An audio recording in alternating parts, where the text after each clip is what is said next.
Off and on for the past 5 years or so, I've been working on trying to build a 3D printed radio control streamliner aimed at setting an RC car land speed record of some kind. I became obsessed with trying to make these really narrow streamliner type RC cars, usually 3 inches or less wide, and it was really a hit or miss effort. I did manage to get one prototype up to 130 miles per hour before it just became completely unstable when I hit the brakes and crashed. And ultimately, that's kind of the story with all of these streamliner designs. They're massively unstable since they're so narrow and we're running on such rough surfaces. Without a gyro, they're completely undrivable. They really don't like hard acceleration or braking, so I was adding traction control and ABS and all these other band-aids, which were a nightmare to tune, and I never got them perfectly tuned. So sometime last year, I was really thinking I need to go back to kind of the first principles of what I'm trying to accomplish with this car, because the streamliner design is just so unstable and so difficult to do right, especially in such a small scale, that maybe I needed to change my perspective on the entire thing. So I started where you should always start with a race car, actually rereading the rule book. And in this particular case, it's RASA, which is the governing body for RC car top speed records. I think I want to actually try the electric 4-cell class, which has a really nice short list of rules. And it's just a 4-cell battery. It's basically open construction from a chassis and a body standpoint. There's a max length and there's a max width, and you're allowed to basically do almost anything within those rules. Now, the current record holder is John Elf's at 165 miles per hour. And I think with a 4S car, 165 mile an hour plus is definitely achievable, particularly if I can get the aerodynamics right. The next set of requirements were kind of compiled from my learnings and crashes from the last 5+ years. I feel pretty strongly that the total run distance needs to be less than 650 meters or 0.4 miles. And that's probably for something even possibly going up to 180 miles per hour plus. So to actually achieve that, you have to have an acceleration rate pretty close to 10.8 meters per second or 1.1 G, which is pretty high considering what we're actually doing here. These aren't drag race cars, but I think it's definitely achievable. That 650 meters helps out with the radio range, which I feel 650 meters is pretty safe for the radios I'm using. And I also feel that I can find places with straightaways that are smooth and long enough. The other big requirement for me is the car needs to be inherently stable without any of the electronic wizardry I've been using on the streamliners. The rules allow for gyros and stability control, which I'll most likely run, but I want to be able to actually drive the car and not have to depend 100% on the tuning of the gyros and stability control and ABS and all those things to actually make sure the car even stays on the road. The other big thing is the car needs to actually be reliable. And that's not something all of my streamliners have been. They've had heat management problems. They've had a lot of other different issues. The tires have failed. And I ultimately want something that's reliable so that I have less crashes and more runtime, because that's really what I ultimately need. I think I was trying too hard with the streamliner concept, and I just ultimately wasn't driving enough so that I could actually get enough experience. And then finally, obviously, budget's a consideration. I don't want to go spend, $1,000 plus just on a motor. So my approach is real simple. It's going to try to make this as methodical as possible. As I have a kind of a stage 0 threshold where I want to actually get a platform that meets all of the requirements for the car and that I feel is going to be stable and is going to do all the things I want it to do. So I'm going to try a few different experiments and see which form factor for the car is actually going to be able to be developed to go to those higher speeds. And then once I've actually achieved a car that can be stable and usable, I'm going to try to get to 0 to 100 miles per hour without crashing in less than 200 meters, because that basically meets my acceleration goals. And then I'll go move on to stage 2, which is 0 to 150 to 0, again without crashing. And then finally, there'll be a stage 3, which would be actually trying to go for anything 165 miles an hour plus.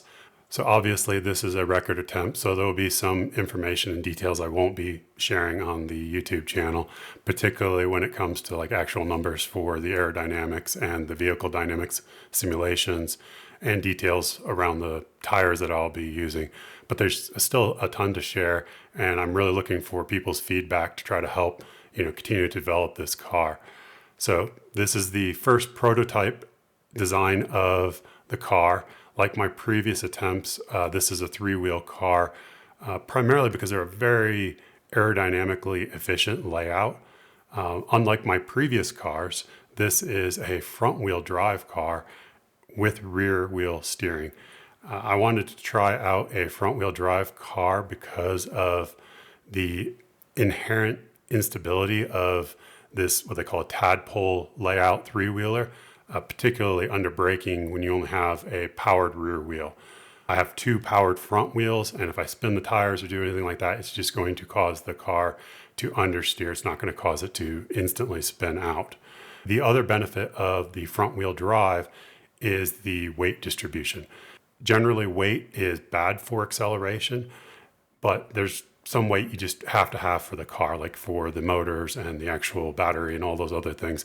And that weight you want to have contributing to the actual traction at the tires.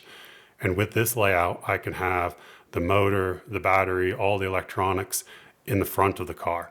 In fact, with this particular car, I have 82% of the car's weight on the front wheels themselves.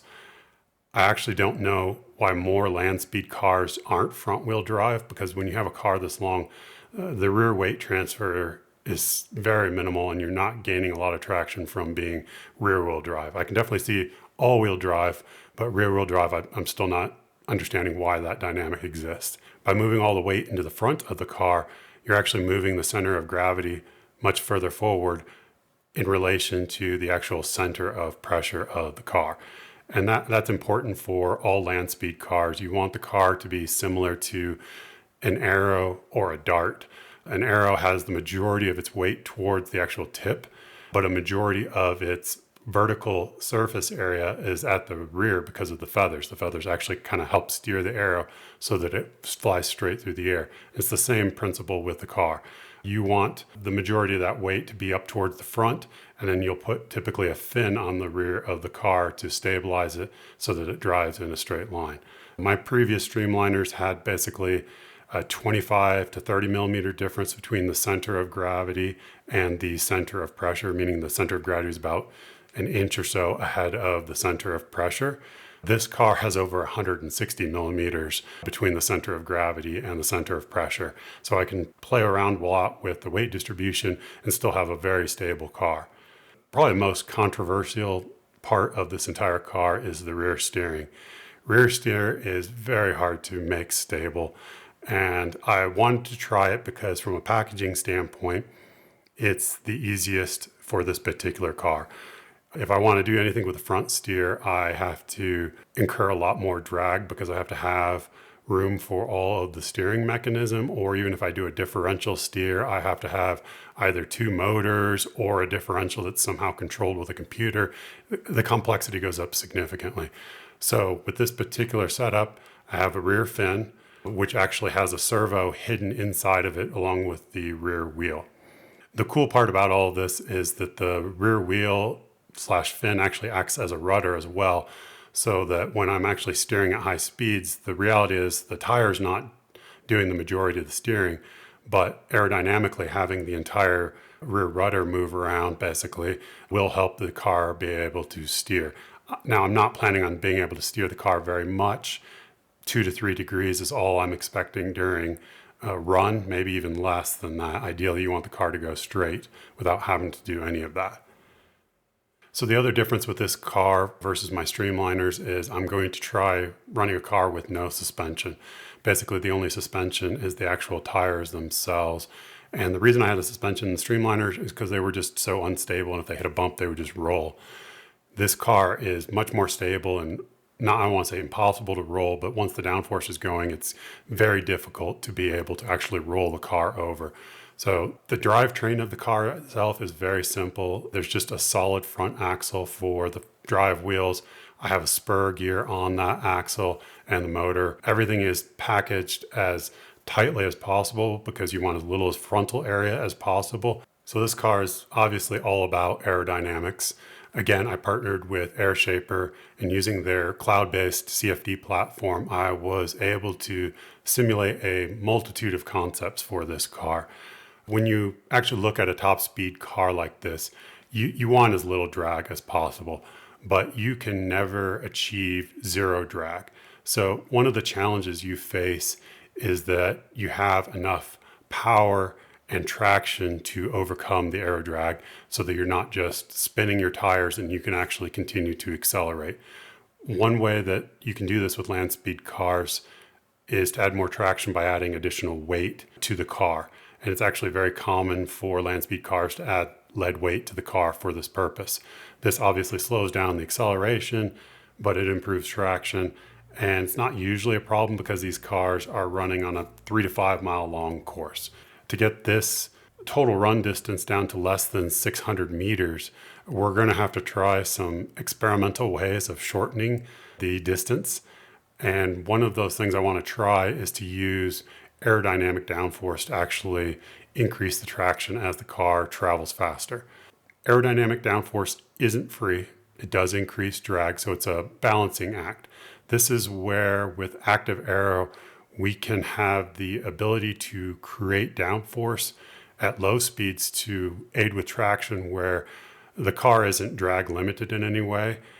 And then as the car travels faster and faster, we can start to taper that downforce off so that the car actually has consistently just enough traction to be able to accelerate at full throttle throughout as much of the speed run as possible. The design for this car is really simple. It's a pair of wings over the driven wheels themselves so that any downforce we do generate is adding to the traction on the driving wheels directly. I then have a pair of flaps that can then be varied with speed to tailor the downforce. This is where the big advantage of using AirShaper comes in. The CFD simulations are so easy to set up that I was able to run through a multitude of different designs and shapes for the airfoils and different angles for the actual flaps themselves. So what I actually did runs at different velocities and different flap angles to actually derive the curve required for controlling the flaps at their different speeds. AirShaper will give you all of these forces all broken out, and using some math, you can actually extrapolate those forces basically in 5 miles per hour increments over the entire run. So with all the aerodynamic force data from AirShaper and some data around the motor and the traction data I've gathered over the years of actually running these Streamliner cars, I've input all of that into a spreadsheet simulation that I've created essentially for the acceleration run. I have 3 separate simulations, one with as low of drag configuration as possible, and basically just enough weight in the car to overcome the drag at 200 miles per hour. Then I have a static simulation where the flaps basically just don't move. And then I have a separate active aero simulation. And as you can see, each of these results in a very different effect on the acceleration profile and the actual total distance required to reach 200 miles per hour. I found there are really 3 distinct phases for the acceleration of this car. Basically have a low speed phase from 0 to 35 miles per hour or so. And this is where acceleration is dominated entirely by static traction or how sticky your tires are. During this phase, you have way too much power, very little drag, and very little downforce. At 70 miles per hour or so, the static aero and the low drag aero are still traction limited, but the active aero is able to actually be at full throttle. So this is where the active aero will begin to actually taper off, and you can actually see an almost flat line in the acceleration curve until roughly 100 miles per hour or so, where the active flap aero goes to 0 and basically the static aero catches up in terms of an acceleration rate. And at this point, the car is basically full throttle until 200 plus miles per hour. Now, this car is a prototype and it's not designed to go much above 130 miles per hour. It's using a smaller motor and smaller tires, and it just won't reach speeds higher than that. But the active aerodynamics is only worth about 20 meters or a 60-foot improvement if the car was able to go all the way up to 200 miles per hour. That's not a huge difference, and it's nowhere near as large as I was hoping for. When you do add additional torque to the motor, the advantage does get larger and larger, but you're still looking at maybe a 10 to 15% advantage at most in acceleration distance. So initially, all this didn't make a lot of sense, but the graphs really do visually show the problem.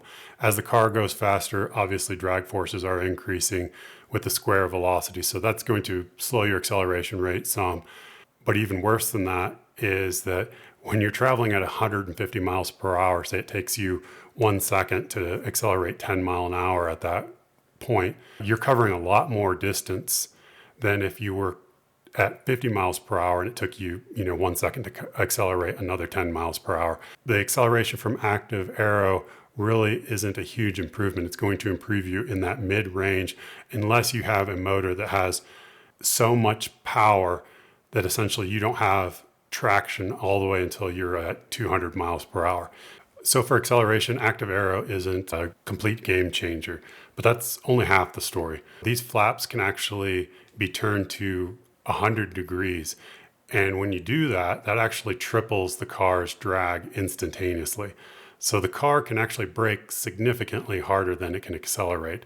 So at 200 miles per hour, the car would briefly decelerate at something like 6 Gs, which is awesome. But the question still is, long term, is active aero worth the weight and complexity, or would simply adding something like a parachute, which could do much more than triple the car's drag, be much more effective? So I designed the entire car using known airfoils for all of the shapes, like the tail and the wings, and even the overall body shape itself. Because I just used all these known shapes, I really didn't find a lot of areas where I felt like I could clean up drag that much. There weren't any major separations, and I had maybe a couple of percent here and there. I had a drag coefficient of 0.23, which is really good for a small object like this. Now, during the filming of this video, Wouter Emery, the CEO of AirShaper, reached out to me and said, hey, we have this new design advice feature where the system will run a second CFD run to show where you can actually improve drag or downforce. And I was like, awesome, I'd love to try it, but I don't see, a lot of ways this design can be improved. And I was very, very wrong. The design advice basically takes the entire car body and it gives you either a red or a blue indicator telling you whether or not you should extend or compress the shape of the body in a certain area to improve performance. So the simulation showed my car's nose shape needed to be more curved and much more gradual. It showed that the monocoque should be a rounder profile rather than a kind of a square profile. It showed some issues around the transitions from my wings into the actual monocoque itself from a drag perspective. It showed that the side pods for the wheels, rather than tailing off kind of as an inwashing design like I was hoping to reduce drag with, it basically was pointing me towards a more symmetric profile, and it wanted the nose of the side pod to be a little bit more curved. Some areas like where the airfoil met the side pod, where I'm actually hiding the bearings and the hubs for the wheels, it actually wanted these to be larger. So here's the deal, and this is a future preview, but I was already designing a new version of this car with larger diameter wheels and a bigger motor, cooling vents, which add drag, and about 6% more frontal area because of the larger wheels and motor. I went ahead and actually made the changes that were suggested by the design advice to this version 2 model. I reshaped the nose. I actually made the monocoque bigger because it was rounder. It needed to still package the same square objects inside of it. I changed the side pod design completely to shape it more the way the design advice was indicating. And I went ahead and reran this new design. And the new design has 24% less drag than the version 1 design. which is astonishing to me. I naively thought I knew what I was doing since this car has a really simple shape and I was just kind of putting those shapes together. So this really shows how just using off-the-shelf shapes may not actually work for your particular application, and that it's good to really look at how you're trying to minimize the drag. And you can see a lot of what I did was actually just minimizing the amount of that peak high pressure on the leading nose of the different airfoil profiles and the nose of the car itself. So I was super impressed by this tool, and I highly recommend you guys try it out if you have a design you're struggling with to improve, because it makes it so much clearer where you can actually make your design changes to try to be able to improve your aerodynamics. Now, I'd be remiss if I didn't cover the electronics, at least at a high level. I want the electronics to be as compact as possible because this is a very tightly packaged car. So I'm using a really small ESP32, a 10 Hertz GPS module, and a 6-channel receiver connected to the ESP32 via iBus. The whole thing is just hot glued together for now. The ESP32 controls the flaps, which start out at 30 to 35 degrees and change based on the speed. And if I hit the brakes, the flaps immediately go to 100 degrees to try to create as much drag as possible. I also have a web page running on the ESP32 that gives me some basic data like 0 to 30 miles per hour and 0 to 60 miles per hour times. I have a top speed limiter because when I'm running in small parking lots like I'm doing for a lot of this initial testing, I want the car to stop as soon as possible, as soon as it hits my target speed. So I just input that target speed in meters per second, and when the car hits that speed, it'll immediately start braking. So this was one of the most difficult designs I've ever had to test, and that's primarily because it liked to crash so much. So I don't have a lot of great footage, but I'll try to run through all the issues I faced. First, it was the rear steering setup. Because of packaging, there's actually a large distance between the rear wheel, the actual center line of the rear wheel and the contact patch, and the actual hinge point or the pivot point for the rear tail. And this is great from a stability standpoint because we have a lot of mechanical trail, which helps the car drive straight and acts like caster. It's really bad from a servo standpoint though, because there's now a huge mechanical disadvantage for a very small servo. So the servo was easily overpowered. Another issue with the steering was there was a small amount of play in the steering. And by a small amount, I mean like 5 or 6 degrees, which that's quite a bit actually. So what was happening was the car would begin to actually oscillate. So I figured during testing, well, maybe it's going to stabilize if I just drive it faster.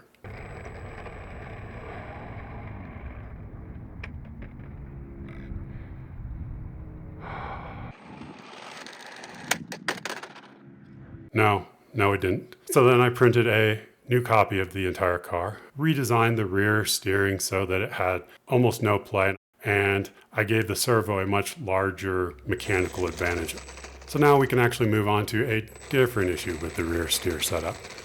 Due to a number of factors, the largest of which was the lack of rear suspension, the rear wheel would bounce up into the air, particularly when hitting small rocks or bumps.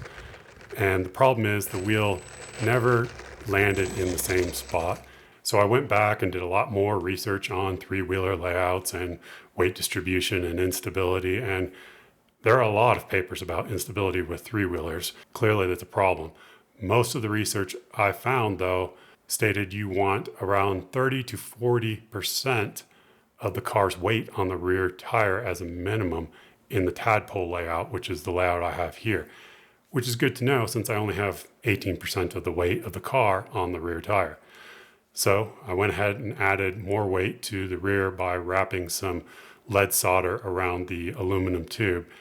And this helped out a lot, but the rear wheel still wasn't staying on the ground.